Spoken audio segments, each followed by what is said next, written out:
Fala, pessoal, sejam bem-vindos mais uma vez ao nosso encontro aqui, nosso Agrifato Cast.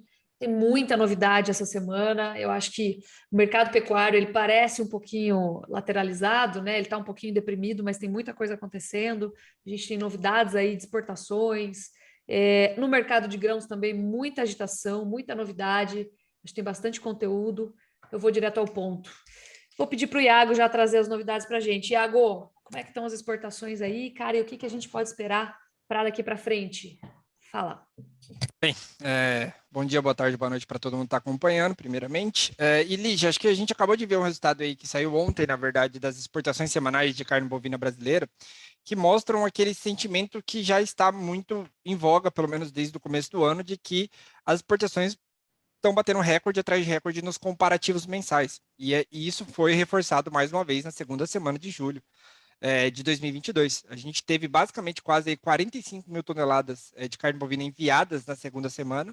E para dar um senso de proporção, nesses 15 primeiros dias de julho, né, nessa primeira metade do mês de julho, é como se a gente estivesse falando que, ao final desse mês, a gente iria exportar 170 mil toneladas. Né? Se esse ritmo continuar, a gente exportaria 170 mil toneladas durante todo o mês de julho.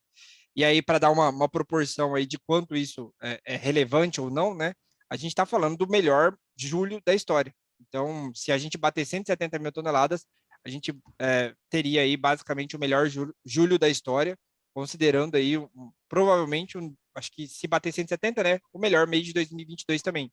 Então, a gente está muito ainda sustentado numa exportação muito forte. A gente olha para os números de exportação e vê justamente esse mercado muito bem alinhado pelos números de exportação, levando provavelmente o Brasil cada vez mais claro para mim que a gente vai bater recorde de exportação. Por esses 6 primeiros meses, a gente já está nessa linha e provavelmente a gente vai bater. Lembrando que isso é altamente dependente, né? A gente está muito correlacionado com o desempenho chinês, tá? A China está aumentando a participação nos seus volumes.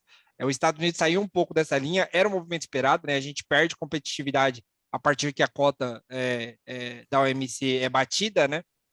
Então, a gente viu os Estados Unidos perder um pouco de ímpeto, o próprio Egito também perdeu um pouco de ímpeto, comprando mais carne indiana, mas, de maneira geral, a gente está com uma exportação muito forte e muito alinhado com o que está acontecendo lá na China, que eles estão comprando grandes volumes, tá? Só para falar em todos os países, né, eu peguei os números desse primeiro semestre de quase todos os principais exportadores globais, e assim, olhando para todo o cenário, para todos esses grandes exportadores, quem mais surfou numa melhora de importação de carne bovina foi o Brasil e o Uruguai. Os dois países aumentaram, acho que, na verdade, acho não, né? Certeza, eles aumentaram em mais de 20, 30% no comparativo semestral entre 2021 e 2022. Enquanto isso, a Argentina não mandou mais carne, os Estados Unidos teve uma leve melhora, a Austrália diminuiu a exportação. Então, a gente vê um aumento das exportações globais de carne bovina, mas muito sustentado em Brasil e Uruguai, tá? É um cenário que a gente tem visto das exportações. Isso me leva a um gancho do que aconteceu no preço do boi gordo também. Acho que a gente tem visto aí no preço do boi gordo no Brasil, mas não só no Brasil, tá? A gente tem visto basicamente em todo o mundo o preço do boi gordo em dólares recuando. Então, o mês de julho já aponta para uma queda em quase todos os grandes exportadores globais, com exceção do Paraguai e dos Estados Unidos, que viram o preço do boi gordo ali se manter estável, com uma leve valorização lá nos Estados Unidos, mas eu olho para a Argentina, eu olho para o Uruguai, eu olho para a Austrália e, e vejo justamente o preço do boi gordo caindo em dólares. Basicamente, obviamente, tem a movimentação de mercado interno desses países, mas o próprio fortalecimento do dólar, né, frente a várias moedas globais, faz esse movimento do preço do boi gordo recuar na maioria dos países. Então, a gente tem sim um cenário um pouco mais deflacionário, olhando no ambiente global, para o boi gordo nesse momento. Então, é uma situação que a gente tem acompanhado de perto e que pode sim ser relevante para as nossas exportações. A gente ainda está com um boi gordo bem mais barato que a maioria dos nossos pares, com exceção do Paraguai, e o acompanhamento, acho que desse indicador vai dizer muito para a gente nesses próximos meses aí, que a gente tem sazonalidade de exportação bombando nesse segundo semestre, e se a gente estiver bem competitivo, eu acho que é mais um indicativo de que as exportações vão bater recordes em 2022. Isso não acontecer nenhuma borracha aí, que nem aconteceu ano passado, né? Então, assim, o risco sempre existe, só lembrando, porque a gente tem, eu sempre falo, o ser humano ele tem um bug, né? Um grande defeito, que é a dificuldade de projetar os efeitos do que está acontecendo hoje no futuro. As pessoas costumam sempre projetar o que está acontecendo hoje para o futuro, né? Exato. Então, até aquela negação, não vai acontecer mais nada. Nossa, mas depois do que aconteceu no passado, você acha que ainda acontece mais alguma coisa? Então, assim, o risco sempre existe, a gente nunca consegue ter certeza de nada. Mas eu acho Perfeito. que ficou bem claro, dentro das informações que o Iago trouxe, principalmente da projeção sazonal, que a gente ainda pode ter mais uma aceleração aí para as exportações no segundo semestre, trazendo um suporte importante para o preço do boi gordo.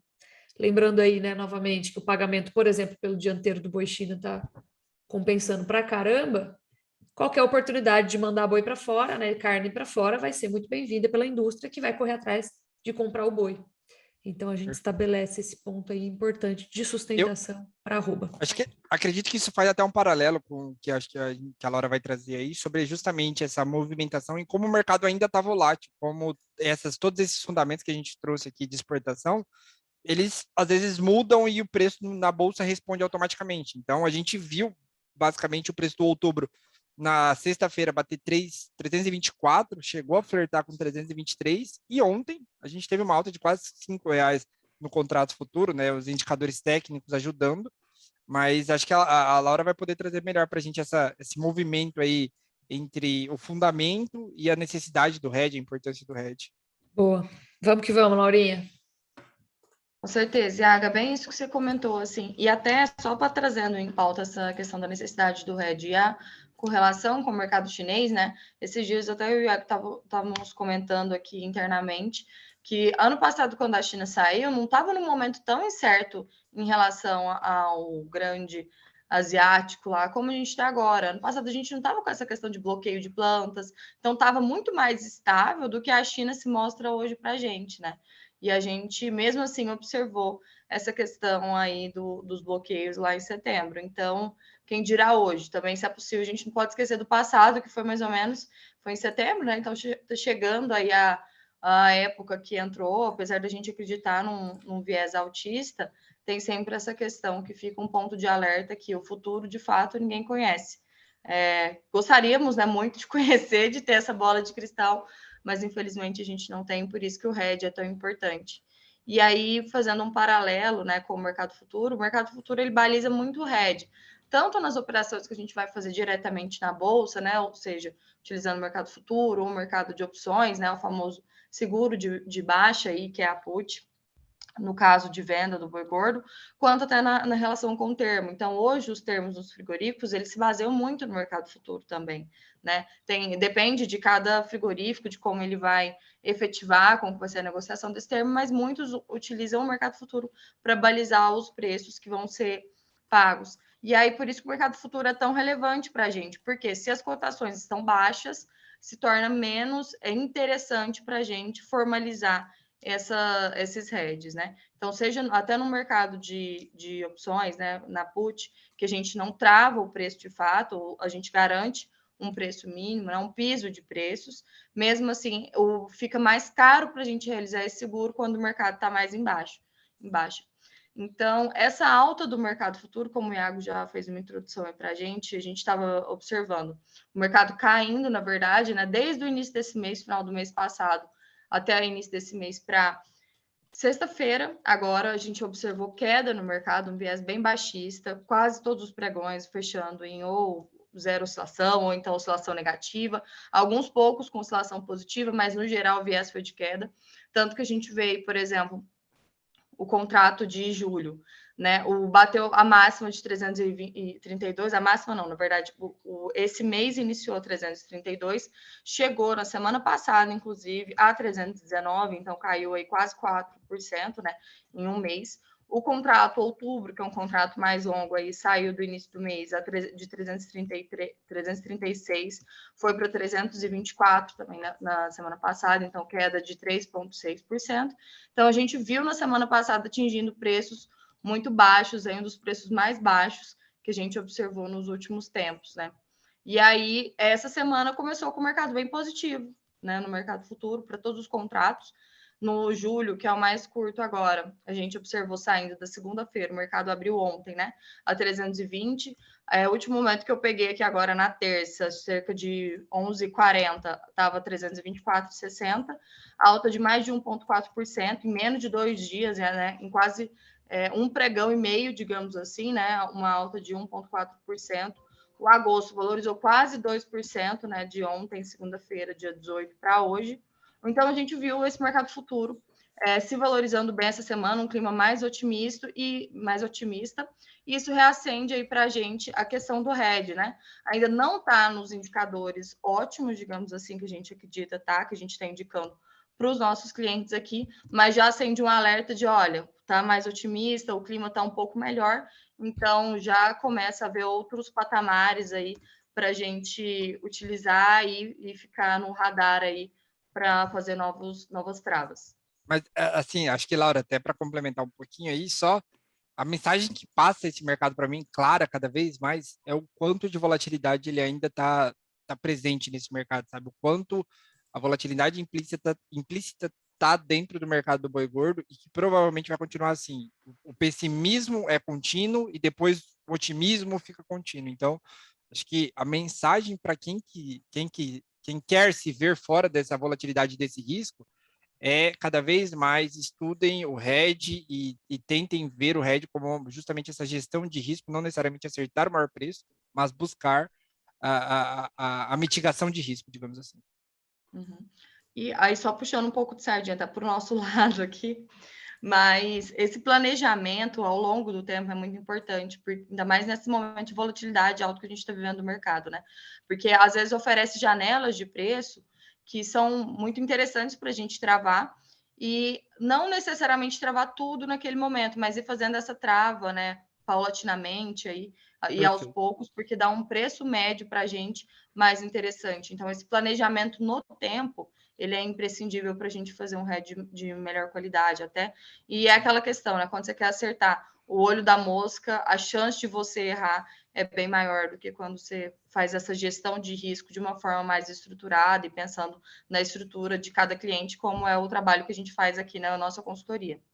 Até porque, né, tentar adivinhar o que vai acontecer amanhã tem ficado cada vez mais difícil, né? Sim. Mais difícil. Sim. Já é difícil por natureza, agora, dos tempos para cá, ficou mais difícil ainda. E dentro dessa volatilidade toda, eu acho que a gente tem grandes novidades aí no mercado de grãos, né? Como é que estão aí, Stefan? Bom, temos sim grandes novidades.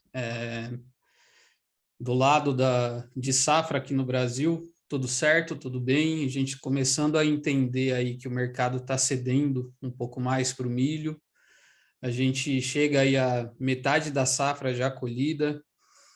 O patamar de comercialização dessa safra em torno próximo aí de 47%, 48%. Então, a gente já entra numa esfera em que o volume de milho que vai entrar nessa evolução de colheita agora nas próximas semanas, ele vai sim estar disponível pelo mercado, olhando somente essa questão, essa relação entre volume total de safra comercializado e a safra que está entrando. Então, ainda assim, a gente espera um mercado um pouco mais acomodado aí para esse curto prazo, meados de agosto, uma vez que a gente vê a colheita ainda com problemas logísticos no interior do Brasil, o frete está muito caro, temos ouvido aí diversas ponderações nas últimas semanas de quem compra, de quem vende milho, esbarrando aí um pouco, que está tendo esse problema para ter um progresso melhor da comercialização. Ao mesmo tempo, a gente vê os preços aí num sobe e desce um pouco menos intenso, né? O ponto que a gente tem agora, a paridade de exportação recuando aí nos níveis de R$85, tende a se manter nesses patamares de R$85 a R$88 a saca até o final do ano, a princípio. Mas o que a gente tem que olhar aí para esse curto prazo e olhar um pouco para o passado também, para a safra dos Estados Unidos. Se a gente pegar os mapas das últimas semanas, dos últimos 40, 50 dias, tanto para chuvas quanto para temperaturas, a gente vê que o clima vai ter uma influência numa revisão de estimativas aí para o curto prazo, uma safra inferior à que está projetada atualmente, para a soja, níveis aí de 122 milhões, que está atualmente. A gente vai ter alguma correção aí negativa para o milho, também nos 367, 368, também vamos ter aí uma correção negativa, isso já sinalizado por consultorias, por tradings aí que a gente mantém algum contato e tem reportado essas informações para a gente. Clima, as chuvas de certa forma irregulares, temperaturas mais altas, essa é a previsão também para o curto prazo aí, para essas próximas 2-3 semanas, até meados ali de 15 de agosto, até final da primeira quinzena de agosto, a gente ainda tem um clima influenciando um pouco sobre essa safra nos Estados Unidos. Vamos ter essas oscilações que nem a gente vê aí, mercado caindo 2%, 3% num dia, que ele está muito sensível a essa questão de oferta, demanda, estoques ajustados. Temos também todo o temor aí de recessão global, que pode trazer algum impacto na demanda por commodities. Temos ainda a questão da Rússia e da Ucrânia, que tem na mesa, sim, um acordo costurado ali entre Rússia e Ucrânia, mediado pela Turquia. A princípio, trabalha-se, sim, nesse curto prazo, com uma liberação gradual das exportações ucranianas, mas ainda longe ali dos volumes históricos, né? Se hoje a gente falar de exportação Ucrânia, juntando todos os grãos, dá para trabalhar ali com algo próximo de 800 mil toneladas a 1 milhão de toneladas por mês, enquanto historicamente trabalha-se aí com um volume de 3, 4, 5, 6 milhões de toneladas por mês, dependendo aí desse apetite de demanda, lógico, mas a gente vê que o mercado ainda vai continuar reagindo a essa questão. Temos também a questão da Malásia, Indonésia, com aquele tira-casaco, bota-casaco em relação à exportação de óleo de palma.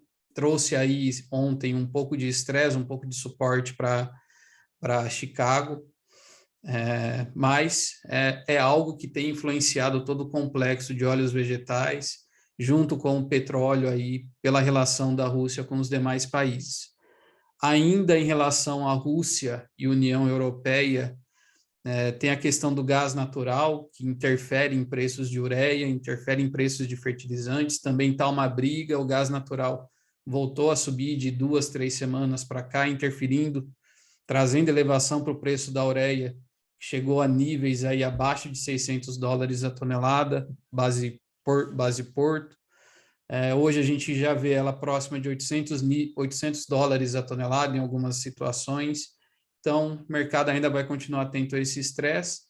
E para ponderar aqui também a questão da Europa, França, Espanha, Portugal, principalmente olhando França e Espanha, que são importantes produtores agrícolas da União Europeia, vem enfrentado uma onda de calor muito forte, incêndios florestais, como é comum nessa época, mas a gente vê pouca divulgação falando a respeito disso. A Europa já vem sofrendo uma pressão de inflação no contexto alimentar desde a pandemia, se agravou com o contexto de conflito entre Rússia e Ucrânia, e agora também um cenário aí que está afetando o mercado de trigo principalmente, e isso pode respingar aí para milho, pode trazer impacto para outras commodities, uma vez que essa seca, trazendo frustração de safra, eleva o preço do produto lá interno e vem uma demanda extra aí para a gente tentar abocanhar esse mercado com alguns produtos. Frutas, legumes, verduras, acho que aí abocanha toda o agronegócio de forma geral. E para finalizar aqui, milho, estamos com exportações também muito agressivas. Para esse mês, de acordo com o número do SECEX, já foi cerca de 1.950.000 toneladas. Olhando pelos lineups, a gente ainda tem algo próximo de 6 milhões de toneladas para para ser exportada ainda de milho para esse mês. Então, a gente deve ter aí o mês de julho com exportação recorde. E atentar, né? O mercado tem que se atentar aí para esse curto prazo, principalmente dessa questão de revisões de safra nos Estados Unidos que podem continuar movimentando aqui a paridade de exportação e trazendo momentos aí que a gente vai ter uma valorização no mercado e alguns momentos de acomodação. Por enquanto, a gente segue aí nessa estratégia, comprando milho, avaliando aí um pouco o pé no freio nesse momento agora que vai começar a ficar interessante, dada a oferta que está para chegar no mercado. Eu esqueci do microfone fechado aqui.